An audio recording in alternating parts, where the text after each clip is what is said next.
Hello बच्चों।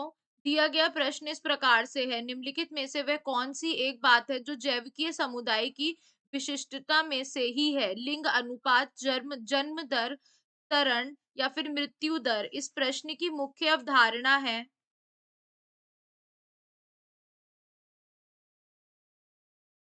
जैविकीय समुदाय।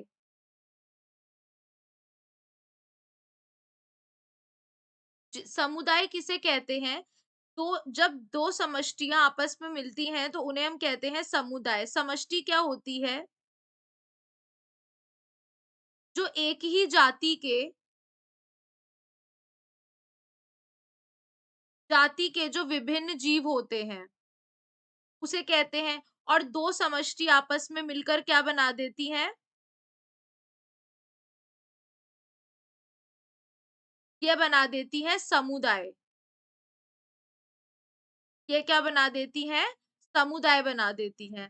तो अब कह रहा है कि इनमें से कौन-सा समुदाय की विशिष्टता है? तो पहला कह रहा है लिंग अनुपात, यानी कितने नर हैं और कितने मादा हैं, तो यह तो गलत हो जाएगा।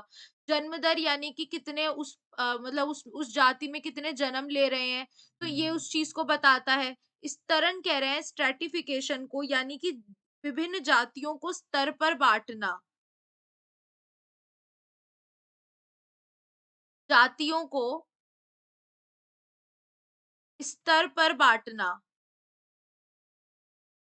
इसे कहते हैं स्ट्रैटिफिकेशन यानी स्तरण। तो जैसे कि जो छोटे हैं उन्हें घास कह दिया, फिर हर्ब्स हो गए, फिर हमारे श्रब्स हो गए, टॉप ट्रीज, तो एक स्तर पे बाँट रहे हैं। तो ये समुदाय की क्या है?